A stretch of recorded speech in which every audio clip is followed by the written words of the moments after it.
अच्छा जी, ये दो सवाल हम करेंगे, क्वेश्चन 12 और 13, IS 12, पेज 332।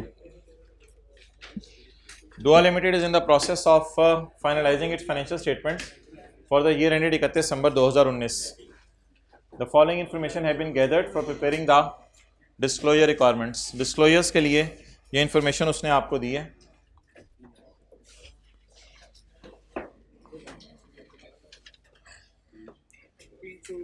पॉज करो जी भाई, अकाउंटिंग वालों का लॉस कितना है? 140।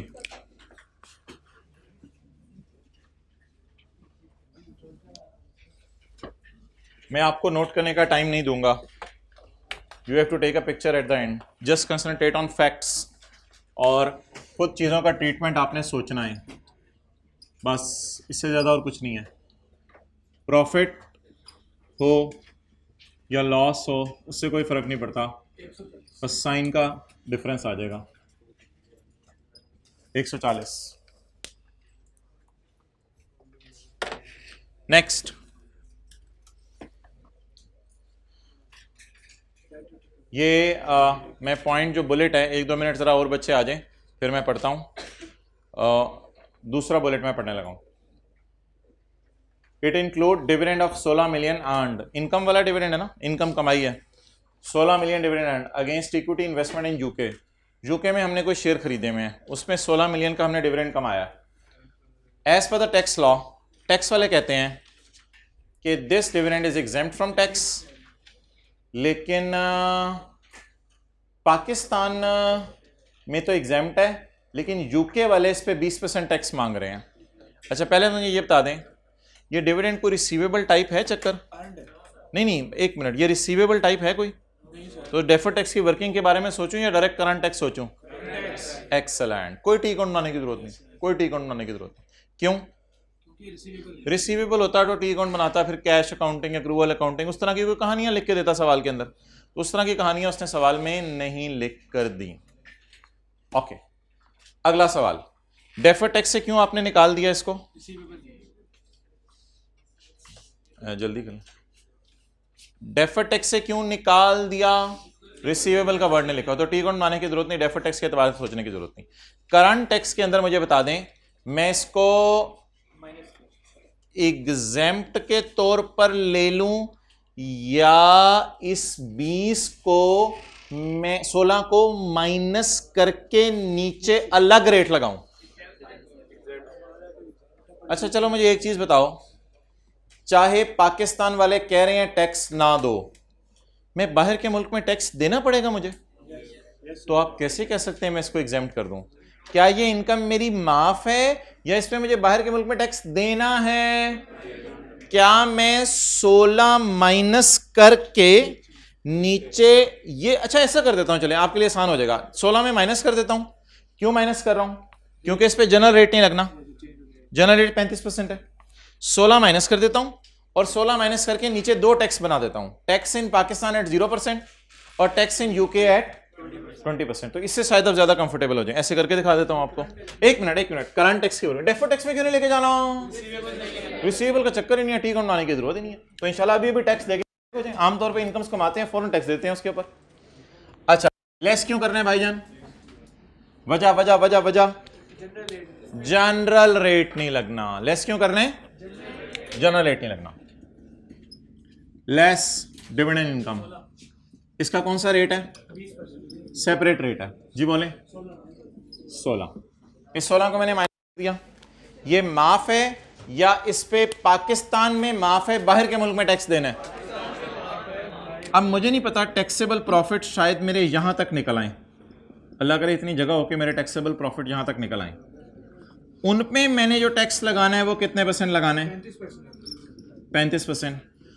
अब मुझे बता दें, tax on dividend in Pakistan 0 और tax on dividend in UK, क्या 20% दूंगा मैं या मुझे माफ हो जाएगा ये भी? कितना हो गया? 3.2। तो ये मैं आपको कह रहा था कि इस डिविडेंड के ऊपर जो टैक्स है इसे माफ ना करें, दिलवाएं जरूर, लेकिन किस मुल्क में देंगे tax? UK. Clear? Any question? Late आए हो ना तो समझ कैसे आनी थी। इसमें पड़ा है 16 का डिविडेंड जो कि यूके में शेयर खरीद के मिला। इस डिविडेंड को मैं टी अकाउंट में इसलिए नहीं डाल रहा कि रिसीवेबल टाइप का चक्कर कोई नहीं। एज पर टैक्स लॉस, जो टैक्स लॉस पाकिस्तान में है, पाकिस्तान वाले इसको माफ कर रहे हैं और यूके वाले कह रहे हैं 20% टैक्स दे दो। मेरा सवाल यह था कि पाकिस्तान में कितना टैक्स दूं और यूके में, तो बस मैंने यही आपको कहा है, इस 16 को यहां से बाहर निकाल दें, पाकिस्तान में टैक्स 0% दे दें और यूके में 20%। ओवर, चलें आगे। कम ऑन पॉइंट 2, 1 का पहला बुलेट मैंने छोड़ा हुआ है, पता नहीं क्लास कब पूरी होगी, फिर मैं डिस्कस करूंगा। 2 ये पॉइंट मैंने आपको करा दिया हुआ है। The movement of owned PP are as follows. पहले मैं करंट टैक्स की वर्किंग पूरी कर रहा हूं। अकाउंटिंग इंपेयरमेंट लॉस और अकाउंटिंग डेप्रिसिएशन उल्टा दूं और इसकी जगह टैक्स वालों की डेप्रिसिएशन माइनस कर दूं। उल्टवाएं जी। Impairment loss 72। अच्छा देखें, सवाल में कुछ बड़े इजी मार्क्स दिए होते हैं। डेप्रिसिएशन अकाउंटिंग वालों की 470। अच्छा मैं वैसे मशवरा दे रहा हूं कि नोट ना करें, कर रहे हैं तो आपकी मर्जी है, कोई मसला नहीं। मशवरा इसलिए मैंने दिया है कि मैं आपको नोट करने का टाइम दूंगा नहीं। मैं सोच रहा हूं कि आप ज्यादा कॉन्सेप्ट सोचने पे बस फोकस करें। और माइनस क्या करनी है जी? कितनी? 284। अब पिछली रो में बैठ जाओ या कुछ कर लो। देखो नेक्स्ट, आगे बढ़े जी। Opening balance, addition, impairment, depreciation, disposal. Disposal में भाईजान एक मसला है कि डिस्पोजल के अंदर उसने ये एसेट अकाउंट दिए हुए स्टेटमेंट फॉर्म में, तो ये डिस्पोजल नहीं है असल में, ये डिस्पोजल की बुक वैल्यू है। ये डिस्पोजल की क्या है? ओ भाईजान एसेट अकाउंट में डिस्पोजल की बुक वैल्यू जाती है ना। अब मसला ये है कि उसने हमें नहीं दिया हुआ, क्या नहीं दिया हुआ? उसने हमें कैश रिसीव नहीं दिया हुआ। उसने क्या नहीं दिया हुआ? हमें कैश रिसीव नहीं दिया। तो मैं पीपी का अकाउंट नहीं बना रहा, पीपी के अकाउंट की मुझे जरूरत नहीं है। वर्किंग 2, डिस्पोजल अकाउंट, किन के मुताबिक? अकाउंटिंग वालों के मुताबिक। कैश गिवन नहीं है, बुक वैल्यू गिवन है 144।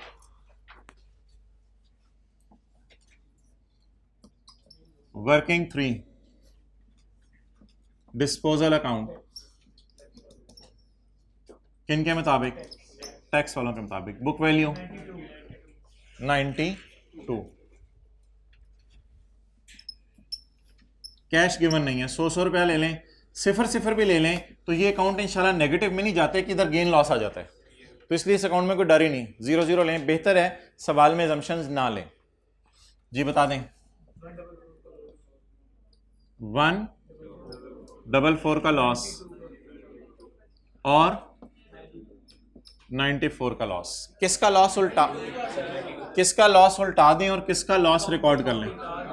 अकाउंटिंग लॉस उल्टा दें। अब आप देखें सवाल के अंदर चलते चलते कुछ इजी एडजस्टमेंट्स आने लग जाती हैं। अकाउंटिंग लॉस उल्टा दें 144 और किनके वाला लॉस रिकॉर्ड कर दें? 92। डन जी, आगे चलें। एडिशन कितनी है टैक्स वालों की नजर में? टैक्स वालों ने 20 रुपए एडिशन में क्या डाला हुआ है जो हमने एडिशन में नहीं डाला हुआ? Difference of 20 million represents foreign exchange loss on acquisition, जो कि कॉस्ट का पार्ट टैक्स वालों ने बना दिया, लेकिन IAS 21 क्या कहता है? अब उन्होंने एसेट में डाल दिया तो हमने कहां डाला होगा? तो उल्टाएं, P&L चीजें तो उल्टती है ना। एड क्या? Exchange loss 20। डन। तो कंसंट्रेट ऑन फैक्ट्स। नेक्स्ट जी, 20 पे टैक्स देंगे। असल में होगा पता है क्या? ये 20 अब प्रॉफिट्स में आ जाएगा तो इस पे टैक्स ऑटोमेटिकली निकल आएगा, वो परेशान होने की जरूरत नहीं। लेकिन फ्यूचर ईयर्स में टैक्स वाले इंशाल्लाह डेप्रिसिएशंस माइनस करने देंगे ना इस पीस की, तो वो परेशान होने की बात नहीं, आपने बस उल्टाना और रिकॉर्ड करना सोचना होता है। Okay, point 3, as per tax loss, tax, ये पॉइंट ना, ये जाग रहे हैं सारे, इधर देखें ऊपर, as per tax loss research is allowable in next year, research को अगले साल माइनस करो, आगे ना पढ़े, नहीं नहीं नहीं नहीं, ये कैश बेसिस नहीं है, रिसर्च को कोई पेबल शेबल बता रहा है, कोई प्रीपेड टाइप चीज बता रहा है, कुछ नहीं बता रहा है, कहते रिसर्च को अगले साल माइनस करो। इस तरह की एडजस्टमेंट मैंने कराई हुई है, इस तरह की एडजस्टमेंट मैंने कराई हुई है। पास पेपर का क्वेश्चन 9 का पॉइंट नंबर 2, हमने खर्चा कर दिया था 15, टैक्स वालों ने कहा अगले साल नहीं, अगले 5 सालों में माइनस कर लो, इस साल को डाल के 5 सालों में माइनस कर लो। उसी तरह की एडजस्टमेंट है। इसमें क्या था, हमने फौरन डाला 15 खर्चे में, टैक्स वालों ने कहा आहिस्ता आहिस्ता आहिस्ता आहिस्ता 5 सालों में खर्चे में डाल दो। इधर क्या कह रहे हैं कि तुम लोग इस साल खर्चे में डाल रहे हो और हम लोग अगले साल खर्चे में डाल लेंगे, लड़ो मत हमारे से, तुम लोग इस साल खर्चे में डाल लो, हम लोग कब खर्चे में डालेंगे, अगले साल खर्चे में डालेंगे। तो करंट टैक्स के एतबार से आपने जरा सोचना है आगे पढ़े बगैर। टैक्स वाले कह रहे हैं तुम जो रिसर्च इस साल करोगे वो हम तुम्हें अगले साल माइनस करने देंगे। क्या ये उर्दू में तर्जमा सही बन रहा है? As per tax loss research is allowed in next year, इस साल हम करेंगे वो माइनस अगले साल करने देंगे, अगले साल या अगले 5 सालों में। इसका मतलब है अगर हमने 10 रुपए इस साल किया, मिसाल दे रहा हूं, अगर 10 रुपए इस साल किया तो इस साल की करंट टैक्स की वर्किंग में 10 ऐड हो जाएगा और अगले साल ये 10 लेस हो जाएगा। दोबारा सुने मेरी बात, अगर इस साल मैंने 10 का रिसर्च का खर्चा किया तो इस साल ऐड हो जाएगा और टैक्स वाले कब माइनस करने देंगे, अगले साल करंट टैक्स में माइनस हो जाएगा। क्लियर? इसी तरह अगर पिछले साल मैंने कोई रिसर्च की थी तो पिछले साल उलट जाएगी और हमारे साल, दोबारा सोच लें सारा, इस साल अगर मैं खर्चा करूंगा तो टैक्स वाले क्या कहेंगे, अगले साल माइनस करो, तो व्हाट डज इट मीन, इस साल उल्टाओ। भाई आप बोलो कुछ, जो सवाल पूछने आए थे, इस साल उल्टाओ और अगले साल माइनस करो और पिछले साल का जरा ज़हन में लाएं। इसका मतलब है अगर पिछले साल मैंने खर्चा किया होगा तो पिछले साल टैक्स वालों ने मुझे उल्टवाया होगा और इस साल अलाउ करने को कहोगा, डन। अच्छा, सिर्फ करंट टैक्स के एतबार से सोचें, सारी एडजस्टमेंट्स में फिलहाल करंट टैक्स के एतबार से करवा रहा हूं।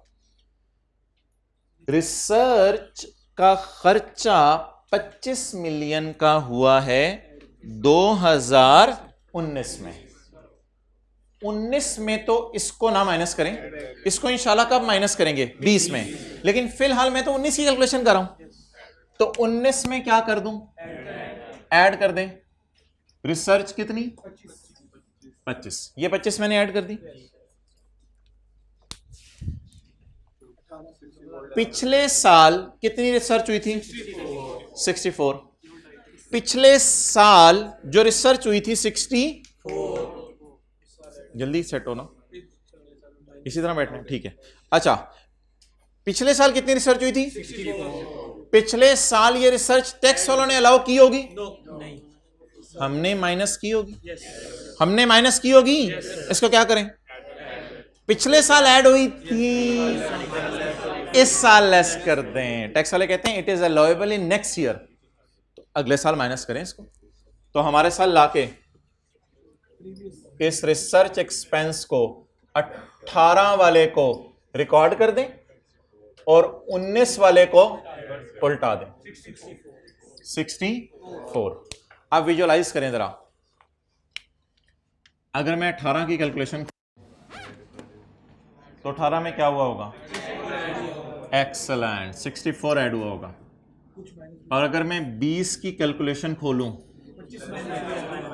तो इट इज अलाउएबल इन 25 में माइनस होगा। तो ये एक बड़ी मजे की एडजस्टमेंट थी जो एडवर्टाइजमेंट टाइप थी। नहीं, वो मैं अभी डेफर टैक्स के एतबार से बातें मैंने नहीं भी की, मैंने इसे करंट टैक्स के एतबार से सोचवाया। अच्छा यार, अगर ये लिखा होता कि research is allowed in next 2 years as per tax rules, उल्टाते 25, लेकिन 12.5 अगले साल माइनस करते हैं और उससे 12.5 अगले साल माइनस करते हैं। क्लियर होगी ये बात? लेकिन इस सवाल में क्या लिखा हुआ था? Research is allowed in next year. तो हमारे साल वाली तो अलाउ नहीं होगी, हमारे साल वाली अलाउ, उसे ऐड कर दें। पिछले साल वाली पिछले साल नॉट अलाउड थी, हमारे साल अलाउ हो जाएगी। तो घिसी पिटी एडजस्टमेंट आ गई। Rent expense is allowed for tax purposes on payment basis, cash accounting. तो चलते चलते इजी मार्क्स भी आ जाते हैं। Rent prepaid at 31 December 19 is 6 and 31 December 18 is 1 million. तो how to tackle T account, बोलें जी। Rent expense opening prepaid 1, closing prepaid 6। अब आप बता दें कौन सी साइड, ये साइड किसके लिए है? कैश के लिए, और ये P&L के लिए। बैलेंसिंग क्या आ रहा है? कैश। अच्छा, हाउ टू टैकल में पहला काम क्या था? Prepare T account. Current tax की वर्किंग में, जल्दी करो। करंट टैक्स की वर्किंग में P&L उल्टा दें और पेमेंट लेस कर दें। तो ये इजी एडजस्टमेंट आ गई थी। रेंट पेड कितना हो गया? 5। डन। पिछले साल एज ऑन 31 दिसंबर 18, जगह दे दें, पढ़ लें आप लोग एडजस्टमेंट। नहीं, अब फिर फर्स्ट रो में आ जाए, बैग दे दें जल्दी। यार ये लाइन ना पढ़ें, ये अभी मैंने क्लास में समझानी है।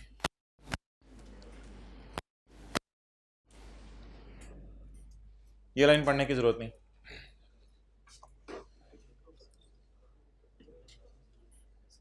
जल्दी जरा कर लें, थोड़ा सा जल्दी। एज ऑन 31/12/18 ना यार, ना बस जाओ। As on 31/12/18 DL had carried forward losses of, अगर 18 का कैरी फॉरवर्ड है तो 19 का ब्रॉट फॉरवर्ड है। तो मैंने आपको बताया था जो पिछले साल का लॉस होगा कोशिश करके इस साल माइनस करेंगे। कितना लॉस है पिछले साल का? इसको इंशाल्लाह मैं एंड पे जब यहां आ रहा होगा ना टैक्सेबल प्रॉफिट से ऊपर ही, हाँ यहां पे एंड पे जाके माइनस करें ना, तो जहां मर्जी लिख लें आप, लेस ब्रॉट फॉरवर्ड लॉस। हमारा साल कौन सा है और किस साल का माइनस करना है? 18 का। कितना? 90। डन।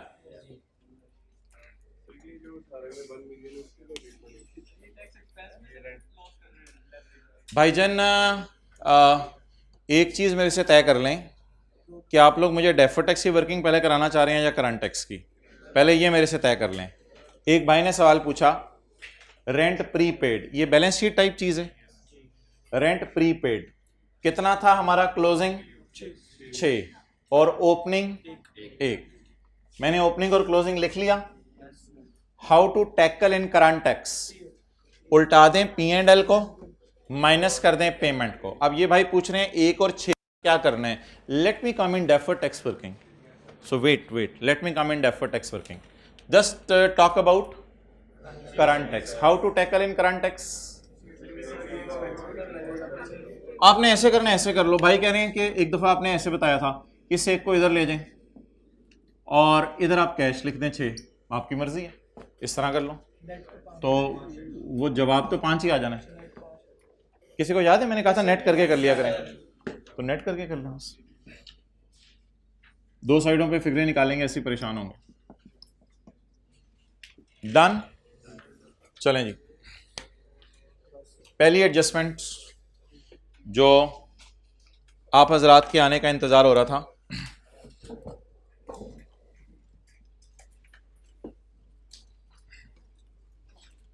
एक बात बताइएगा,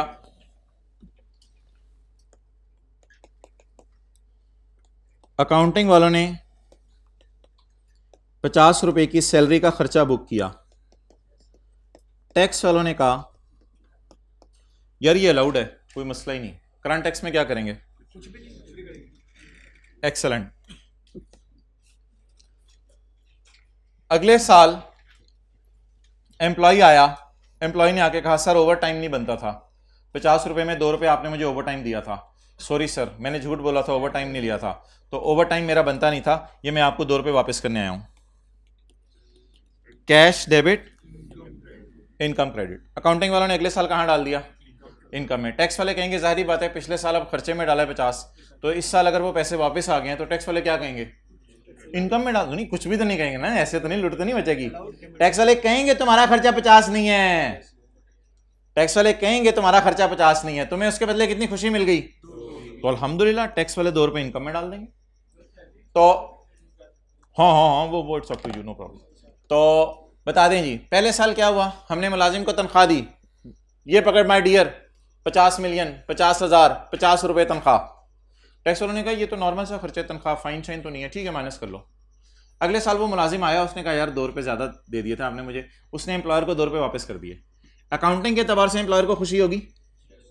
टैक्स वाले इतने अच्छे तो नहीं है कि 50 को खर्चे में पड़ा रहने दें। टैक्स वाले क्या कहेंगे, भाईजान आपका खर्चा 50 नहीं, आपका खर्चा गिर गया है, और कितने की खुशी बुक कर लें? मुझे इस साल बताएं करंट टैक्स की वर्किंग में क्या करूं, इस साल बताएं करंट टैक्स की वर्किंग में क्या करूं। पहले साल कुछ भी ना करें, वेल डन, एक्सलेंट। दूसरे साल भी कुछ भी ना करें, वाई वाई वाई। अकाउंटिंग वालों ने किस में डाल दिया है? इनकम में। टैक्स वाले क्या कह रहे हैं, यार अपनी इनकम रिकॉर्ड करो, हम कहेंगे we have already recorded, done. अच्छा, टैक्स वालों ने कहा कि हम आपको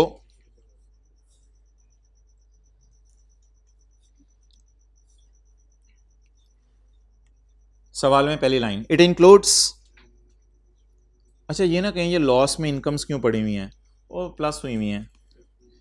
it includes 2 million recovery from a customer whose bad debt. रुक जाएं, ये जो बैड डेट रिकवर हुआ है इस साल, अकाउंटिंग वालों ने किस में डाला होगा? इनकम में। इनकम में। अकाउंटिंग वालों ने किस में डाला? इनकम में। Whose bad debt had been written off in 18, तो इसका बैड डेट कब राइट ऑफ हुआ था? 18 में। और इनकम में कब डाला?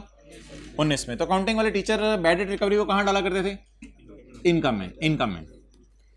टैक्स वाले कहते हैं बैड डेट को राइट ऑफ करो, जब बैड डेट को खर्चे में डालो जब वो लेके भागे।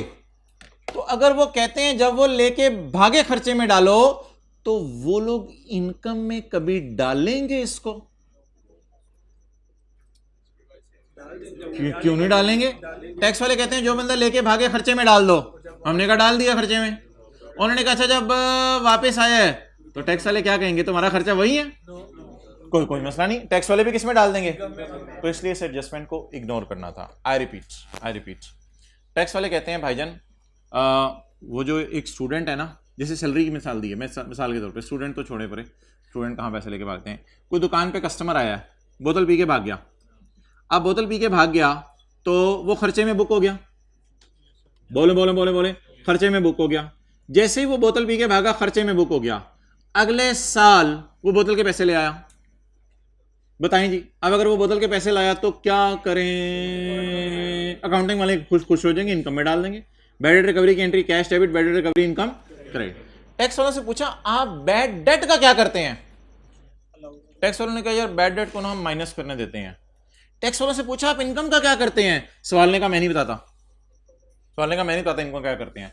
यार जाहिर बात है, जब वो बोतल के पैसे लेके भागेगा तो टैक्स वाले खर्चे में डालेंगे, और जब वो बोतल के पैसे लाएगा तो टैक्स वाले इतने अच्छे तो नहीं कि खर्चे को वहीं पड़ा रहने दें, टैक्स वाले इनकम में डाल के हमसे टैक्स मांगेंगे इस पे। तो आप बता दें हम अकाउंटिंग वालों ने बैड डेट रिकवरी को कहां डालना सीखा हुआ है? ना करो यार, ये क्या हो रहा है, दरवाजा बंद हो रहा है, खुल रहा है, डिसाइड करें जिसने आना है बैठने, बस इट्स ओवर। अब भाई किसी को ना आने दो, ना कोई बाहर निकले। एक मिनट इधर देखें आप। अच्छा नहीं बंद ना करो दरवाजा। अच्छा अब मोहतरम असूल बता दें क्या होगा अगर टैक्स वालों ने बैड डेट को खर्चे में डालने दिया है, तो रिकवरी को भी वो इनकम में डालेंगे, और हम अकाउंटिंग रिकवरी को आपको पहले ही पता है किस में डालते हैं, इनकम में डालते हैं। इस सवाल में ये नहीं बता रहा था कि टैक्स वालों ने रिकवरी को कहाँ डाला, लेकिन ये बता रहा था कि टैक्स वालों ने बैड डेट राइट ऑफ को खर्चे में डाला। तो इसका क्या मतलब है, लिख लें आगे, it means bad debt recovery is income as per tax rules. जब बैड डेट खर्चा है तो रिकवरी, जब सैलरी खर्चा है तो सैलरी का रिफंड इनकम है। तो लिख लें, it means bad debt recovery is income as per tax rules. It means bad debt recovery is income as per tax rules.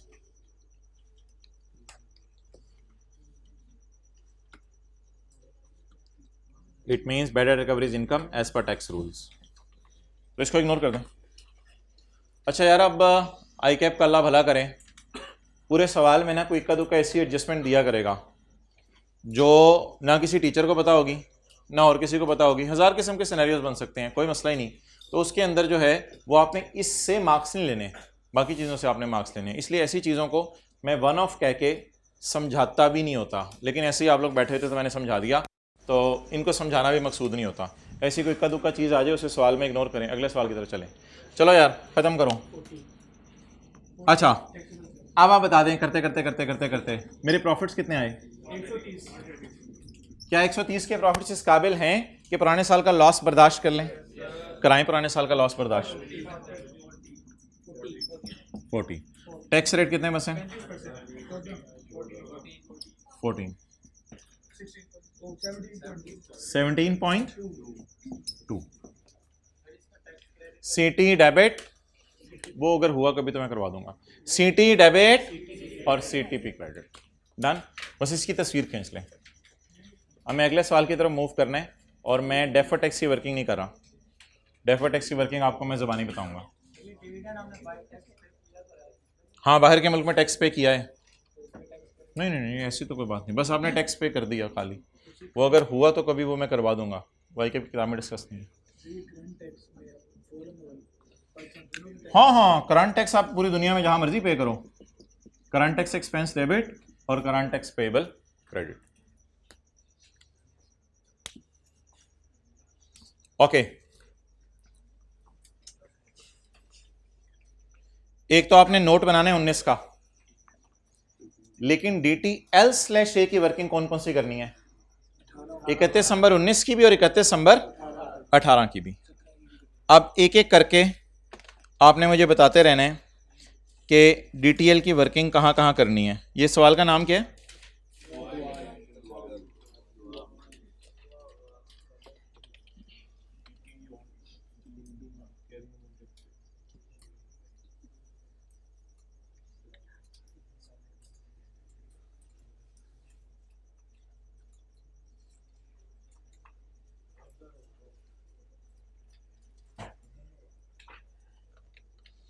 चलें जी, ये कोई डेटर का बैलेंस बुलेंस टाइप दिया हुआ है कि हम कैरिंग अमाउंट टैक्स बेस में जाएं?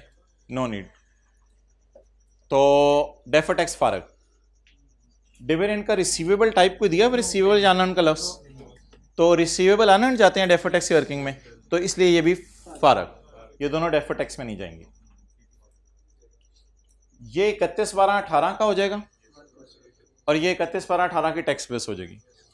ये 31/12/19 की कैरिंग अमाउंट होना चाहिए और ये 31/12/19 की टैक्स बेस हो जाएगी। So nothing difficult. पॉइंट 3 मैं भी कराता हूं। पॉइंट 4, ये ओपनिंग प्रीपेड है, कैरिंग अमाउंट आ जाएगी, टैक्स बेस जीरो होगी, टैक्स बेस जीरो होगी। हाउ टू टैकल, और ये क्लोजिंग प्रीपेड है। डन। इसका मुझे बता दें क्या करना है। अगर आपने पास पेपर का क्वेश्चन 5 किया हुआ है, 18 में सोचा होगा कि 19 में माइनस करेंगे, तो 18 में खड़े हो के फ्यूचर में लायबिलिटी बुक की होगी या 18 में खड़े हो के फ्यूचर में सेविंग एक्सपेक्ट की होगी?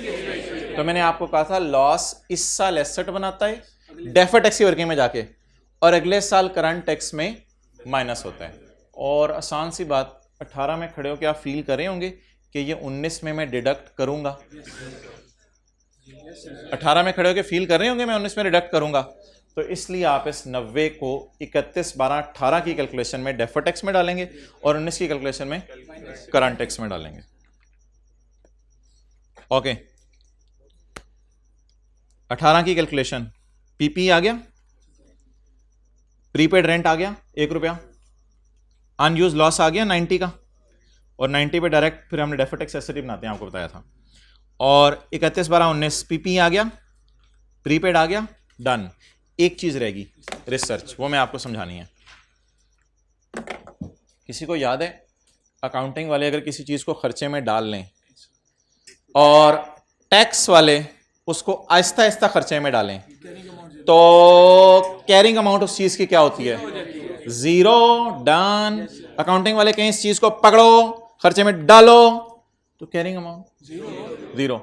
टैक्स वाले कहीं इस चीज को होल्ड पे रख दो। मैं एक्रूअल्स प्रीपेमेंट्स की बात नहीं कर रहा, मैं जनरल आपसे बात कर रहा हूं। टैक्स वाले कहीं इसको पकड़ो या 5 सालों में खर्चे में डालो या अगले साल खर्चे में डालो या उससे अगले 2 साल खर्चे में डालो, तो तुम तो इसको पीपीई टाइप चीज बना रहे हो। तो अब बता दें जिस चीज को काउंटिंग वाले खर्चे में डाल दें, आपको पता है रिसर्च IAS 38 में खर्चे में जाती है, आपको पता है रिसर्च बैलेंस शीट में नजर नहीं आती, आपको पता है रिसर्च की कैरिंग अमाउंट 0 है, कैरिंग अमाउंट 0, कैरिंग अमाउंट 0। जैसे पास पेपर के क्वेश्चन 9 में एडवर्टाइजमेंट की कैरिंग अमाउंट 0 थी। टैक्स वाले क्या कह रहे हैं? 2018 की रिसर्च को 19 में खर्चे में डालो। इसका मतलब है 18 के एंड पर खड़े होके मैं 64 को पकड़ के कह सकता हूं कि it will be depreciated in future या it will be charged as expense in future.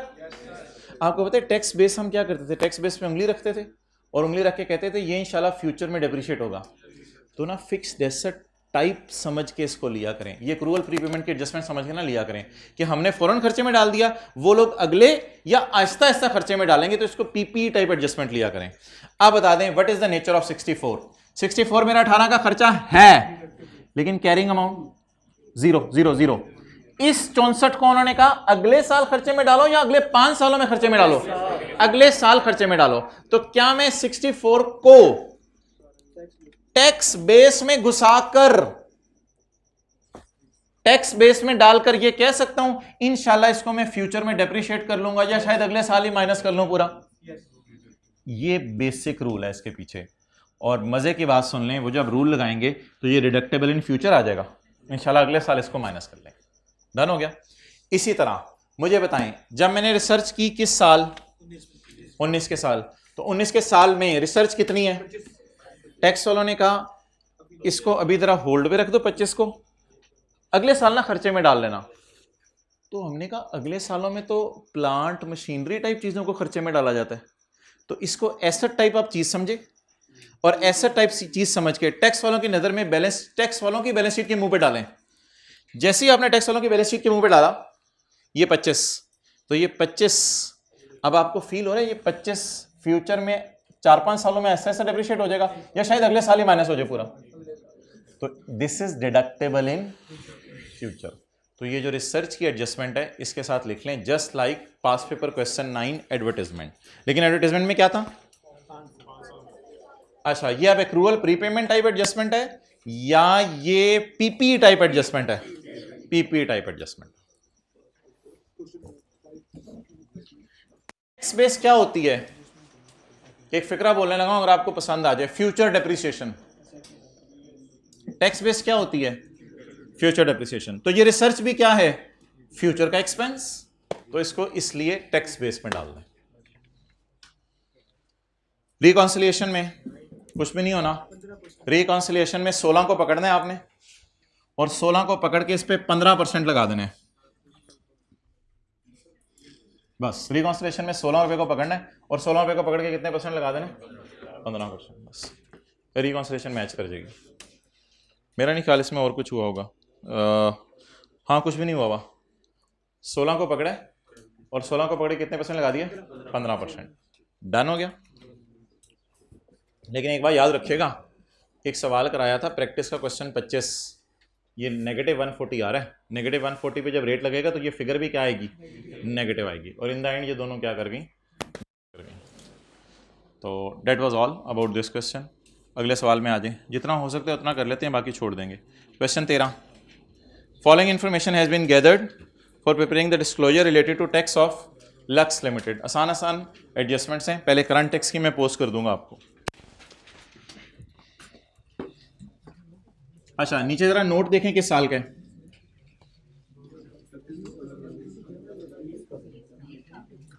दो 2020 का। अच्छा, ये वाला जो पिछला सवाल था, कैरिंग अमाउंट, टैक्स बेस, टीटीडीज, डीटीडीज, करंट टैक्स में ऐड लेस, अगर पेपर में आता तो आधा कितने लोग कर लेते, आधा आधा, वेल डन, ज्यादा कर लेते। फॉलोइंग इन्फॉर्मेशन है फॉर प्रिपेयरिंग टैक्स, पीबीटी कितने जी। अच्छा, वैसे ना पीबीटी से पता चल जाता है करंट टैक्स की वर्किंग कितने साल की करनी है, पीबीटी दिया ही 1 साल का, तो बोलें जी पीबीटी 1270। अब देखते हैं इस अटेम्प्ट में आई कैप ने कौन से पुराने कॉन्सेप्ट टेस्ट किए और कौन सा एक दो फटा डाला। इस पूरे सवाल में सिर्फ एक फटा है, वो ये पॉइंट है, और ये पॉइंट मैं समझा दूंगा, समझ आ गया वेल एंड गुड, ना समझ आया कोई प्रॉब्लम नहीं। बाकी पॉइंट्स आपको समझ ना आ रहे हुए तो आप में मसला है, मैं सीरियसली बता रहा हूं, आप में मसला है और इस मसले को अभी एड्रेस कर लें। ये पॉइंट आपको समझ नहीं आया, नो प्रॉब्लम एट ऑल। ये वाला पॉइंट आपको समझ ना आया, ये वाला समझ ना आया, ये वाला समझ ना आया, तो there is a big problem जिसको आपको अभी एड्रेस करना पड़ेगा, आज टाइम नहीं मिलना। Accounting depreciation exceed the tax depreciation by 100.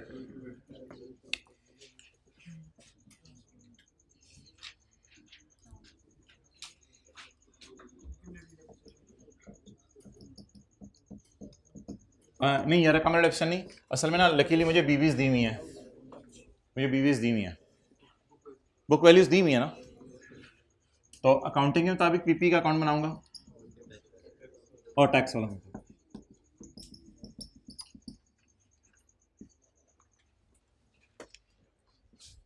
Accounting depreciation exceed depreciation by 100 in 2020। Accounting depreciation exceed tax depreciation by rupees 150 100 दोबारा बोल रहे हैं, by 150 in 2000। Accounting depreciation also include incremental depreciation of 40 and 60। पंगा डाला है, इसकी एंट्री होती है surplus debit retained earning credit, इसका करंट टैक्स से कोई ताल्लुक नहीं है, पंगा डाला है, पंगा डाला है। सिर्फ कोई ऐसे ही उसको परेशानी हो रही थी कि आई स्टाइल में कुछ खिचड़ी बताऊं ताकि बच्चे परेशान हो। इंक्रीमेंटल डेप्रिसिएशन क्या होती थी, मैं आपको कहता था आम हालात की डेप्रिसिएशन है 40, ज्यादा आ गई 50, तो हम फिर इधर कुछ लिख के 10 को ट्रांसफर करते थे और इसकी एंट्री क्या करते थे, सरप्लस डेबिट। क्या ये जो surplus debit retain earning credit है ये P&L का आइटम है, तो करंट टैक्स हिट नहीं होगा, बल्कि डायरेक्ट कहां जाते हैं, स्टेटमेंट ऑफ चेंजेस इन। ये पंगा प्रोग्राम था। As on 1 January 19 the BVs are, accounting वालों की बीवी बढ़ गई टैक्स वालों की बीवी से कितना, 1 जनवरी 19 में। हमारे साल का ओपनिंग नहीं दिया, पिछले साल का ओपनिंग दिया, पिछले साल का ओपनिंग दिया 1 जनवरी 19 500, 1 जनवरी 19 0। नो नीड, इंशाल्लाह no need of assumption। Accounting depreciation exceed taxation by 100 in 20।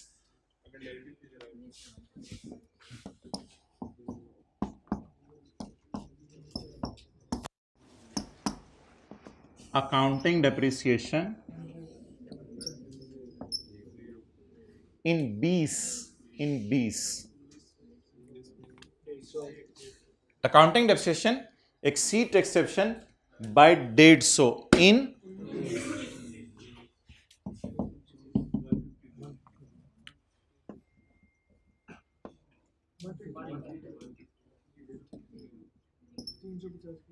Done. Carry downs निकल सकते हैं, अल्लाह का शुक्र है, सारा डेटा अवेलेबल है। अब ये आई कैप पंगे ले रहे हैं या इतना राइट उसका बनता है, इतना राइट बच्चे कह रहे हैं बनता है, अच्छा जी नहीं बनता। Carry down 350, brought down, carry down brought down बनता ना यार, अब ये तो ना कहो, कैरी डाउन 250, कोई एडिशन डिस्पोजल नहीं है। एडिशन डिस्पोजल जब तक कहेगा नहीं तब तक नहीं है, जीरो है, और कैरी डाउन जीरो। चलें जी, डेफर टैक्स में क्या जाना है वो मैं आपसे नहीं पूछ रहा, करंट टैक्स से वर्किंग करवा दें, अकाउंटिंग डेप्रिसिएशन उल्टा दें। मैं यार 20 की मांगी है ना, मैं क्या करूं, मांगी है सिर्फ उसने 20 की है, लेकिन डाटा 19 से देना शुरू किया था। अकाउंटिंग डेप्रिसिएशन उल्टा दें, टैक्स सेक्शन माइनस कर दें, सो मस्त छोड़ें, add accounting 2020 over, tax basis तो निकल आएंगी यहां से, ये कैरिंग अमाउंट्स हैं दोनों और ये टैक्स बेस। पॉइंट 3 का पहला बुलेट फारिग करें, पॉइंट 3 का दूसरा बुलेट इजी मार्क्स दे दिए, अनलकीली आई के अपने बहुत इजी मार्क्स दे दिए। Unearned commission as it is 80 and 15, commission income is taxable on, चलते चलते इजी मार्क्स दे गया बेचारा वो। How to tackle commission income, opening या क्लोजिंग अनअर्न्ड, ओपनिंग अनअर्न्ड। यार ये इसी साल का डाटा बन सकता है, इसमें पिछले साल का नहीं बन सकता account. Opening unearned, closing unearned 80, ये वाली साइड कैश के लिए है। सर आपको कैसे पता चला ये P&L टाइप चीजें नहीं, एज एट यार, एज एट तो as at 80 and as at 15 जी। कैश किस साइड पे, ये साइड किसके लिए है, इनकम से 60। ये मैंने अकाउंट बनाया है भाईजान 2020 का, क्योंकि 19 का ब्रॉड डाउन लिया और 19 का कैरी डाउन लिया और 20 का कैरी डाउन लिया। अब बता दें 65 को क्या, हाउ टू टैकल, ना ना शुक्र नहीं करना, सब्र करना है, कुछ करना पड़ेगा। उल्टा दें उल्टा दें उल्टा दें P&L को, ओ भाईजान उल्टाना पड़ेगा, कैश बेसिस यूज हो रही है, ऐसे मुंह ना, अच्छा वो फिगर नहीं है इसलिए मुंह, उल्टा दें इनकम को और डाल दें रिसीट को, उल्टाएं इनकम को और डालें रिसीट को, जल्दी जल्दी जल्दी उल्टाएं उल्टाएं, उल्टाना कुछ भी नहीं, उल्टाते कैसे हैं, लेस करके, और रिकॉर्ड क्या करेंगे, कैश रिसीव्ड। चलें जी आगे, इंटरेस्ट एक्रूड एट 31 दिसंबर 2040, होले होले रिसीवेबल है, ये एक्रूड का मतलब याद है, बताया था रिसीवेबल है, इंटरेस्ट रिसीवेबल एट 31 दिसंबर 2000। अच्छा हाँ, एक भाई का सवाल, ठीक है, ये इंटरेस्ट एक्सपेंस वाला है या इनकम वाला है, थोड़ी देर बाद ना आपको पता चल जाएगा कि ये जब मिलेगा तब टैक्स लगेगा, तो ये इनकम वाला है, आगे भी उसने इनकम का लफ्ज़ लिखा हुआ है, तो ये इंटरेस्ट खर्चे वाला नहीं है, तो लिखें इंटरेस्ट रिसीवेबल। मैंने हैंड रिटन पेजेस आपको दिए थे 1 और 2, जिसमें 3 तरह के आपको सवाल करवाए थे मैंने, ठीक है, वो एडजस्टमेंट है इसमें। इंटरेस्ट रिसीवेबल एट 31 दिसंबर 2040 यानी 31 दिसंबर 1930। इंटरेस्ट इनकम का अकाउंट खोलें और ओपनिंग रिसीवेबल बताएं 30, closing receivable 40। Income for the year is 55 and आगे उसने बताया इंटरेस्ट इनकम पे 20% टैक्स लगेगा, लेकिन जब कब होगी, रिसीव होगी। इनकम कितनी है, कैश इधर आता है, ये क्या दी हुई है यार, ये क्या अकाउंट नहीं टैली कर रहा, हाँ कोई कैश रिसीव हो गया होगा ना, कैश रिसीव हो गया होगा। उसमें कमीशन में उसने जरा ओपनिंग क्लोजिंग दे दिया था खाली, तो ये हमने बैलेंसिंग निकाल लिया। इधर माशाल्लाह भाई ने तीनों चीजें दे दी, क्या बैलेंसिंग निकाल लें, कितना, how to tackle how to tackle how to tackle prepare T account बना लिया, हाउ टू टैकल उल्टाएं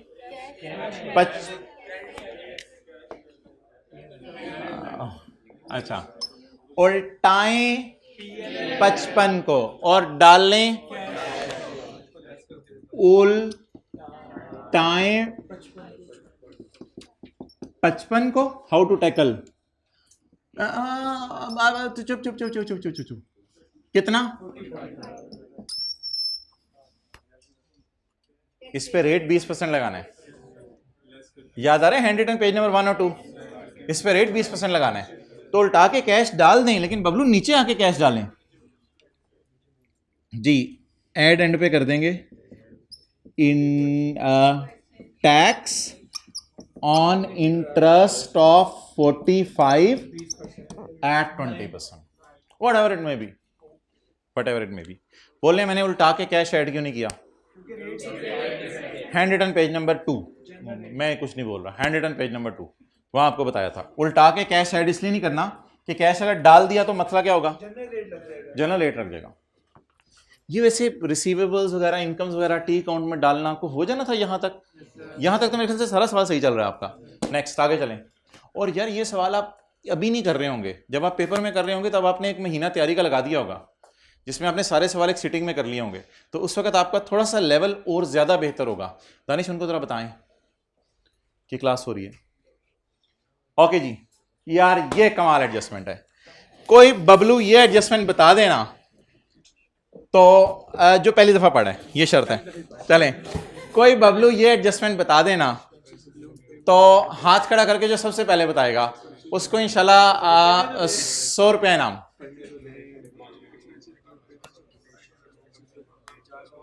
अभी इसको छोड़ दो यार, बस सिर्फ ये भी बता दो का जी, बताएं सर। 50 पे नहीं, हमने जो 100 पे हमने उसका टैक्स एक्सपेंस रिकॉर्ड माइनस करें क्या आप, अलाउएबल उनका 50 भी 100 माइनस करना है अपने करंट टैक्स।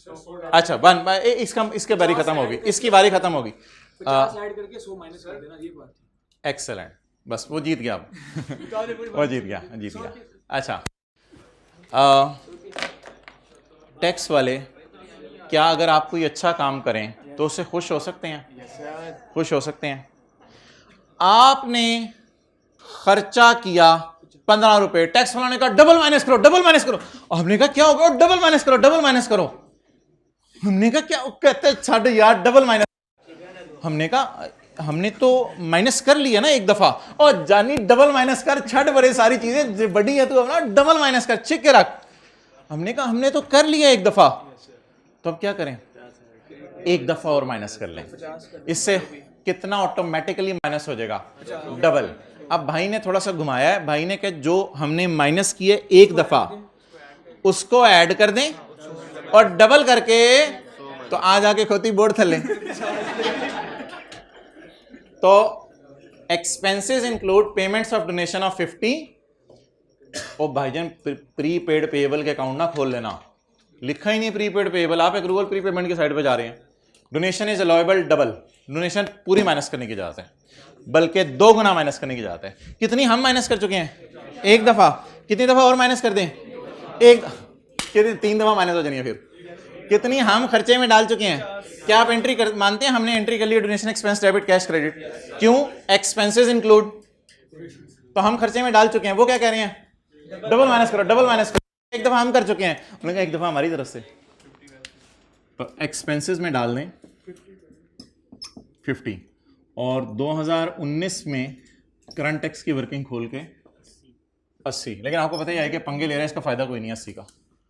ये 80 इंशाल्लाह पिछले साल माइनस हो जाएगा, लेकिन पिछले साल की करंट टैक्स की वर्किंग हमसे मांगी नहीं, तो कोई प्रीपेड पेएबल टाइप चीजें नहीं थी, ये खर्चा था। तो ये परेशान करने के लिए ICAP ने 80 दी है, अल्लाह ही भला करे उसका, इस 80 का कुछ भी नहीं करना था।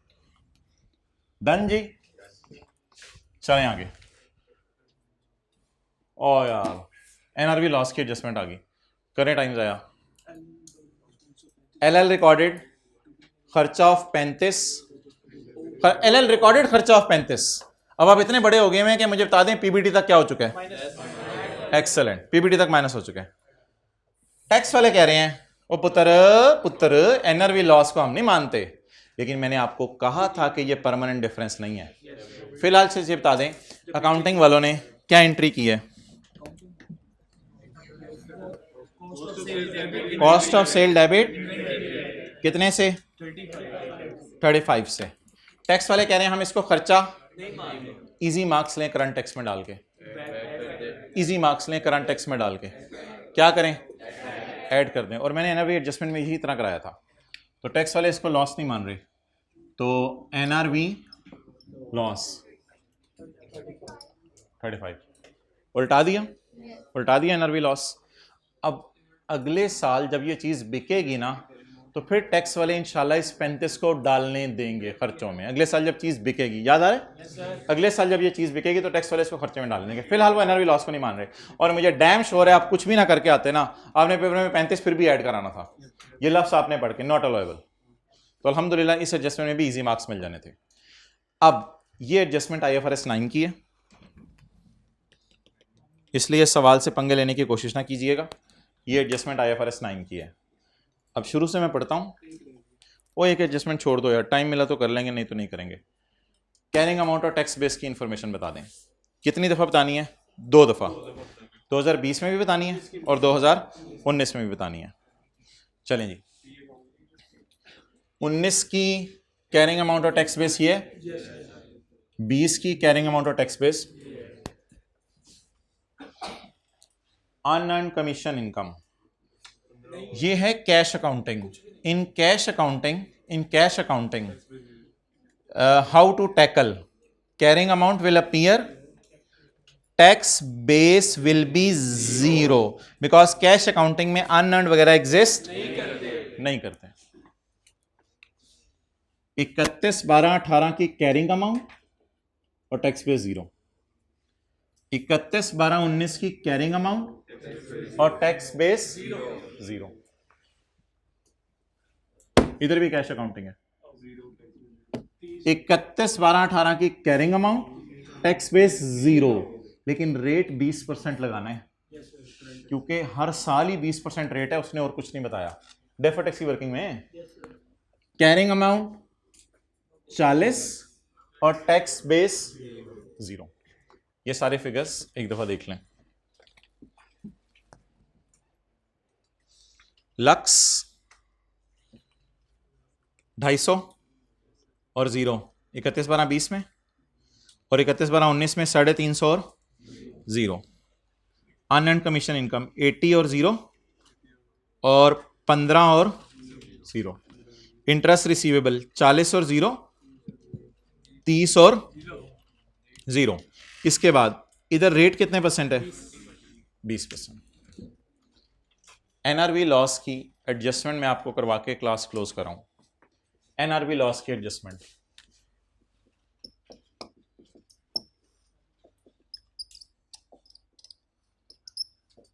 Cost missing, NRV missing, NRV loss given. फिर भी आप मुझे निकलवा दें कुछ ना कुछ।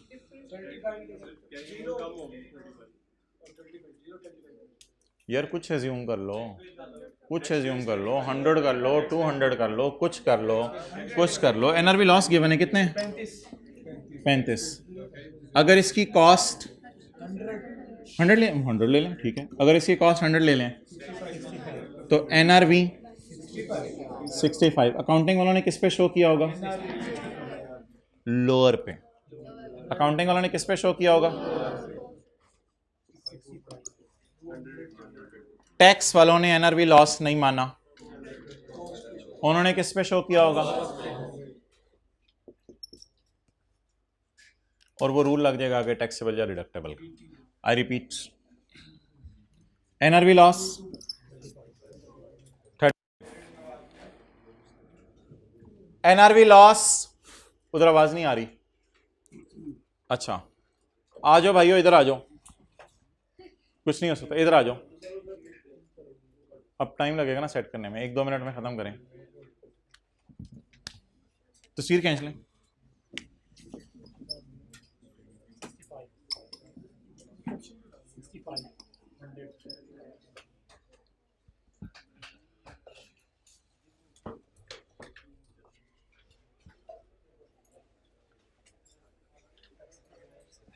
आने वालों के लिए जगह बना दें दिल खोल के। एक ही बंदे आप बैठे हुए थे बस उधर, और भी बैठे हैं। मोहतरम मरहबा, मरहबा मरहबा आसिम शकूर मरहबा।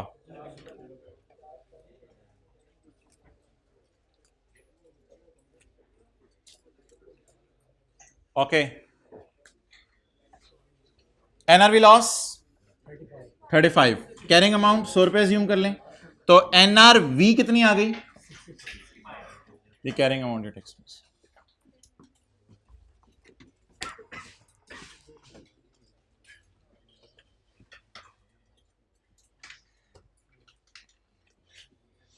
कौन कौन सी एडजस्टमेंट रहेगी, ये वाली एडजस्टमेंट रहेगी हमारी, और इसके बाद ये वाली तो हम कर नहीं सकते थे। अच्छा मुझे ये लग रहा है ये सवाल पिछले से भी ज़्यादा मार्क्स गिविंग था। ये एडजस्टमेंट भी अनएंड वाली भी समझ आ गई थी आपको, इंटरेस्ट वाली भी समझ आ गई थी, ये थोड़ा सा एक नया पॉइंट उसने डाला था तो ये भी इजी था। ठीक है तो बस ठीक है यार, क्लोज करते हैं। कौन सी एडजस्टमेंट हमारी रहेगी, तीसरे का पहला बुलेट, ये इंशाल्लाह फिर अगली क्लास में देख लेंगे। ओवर।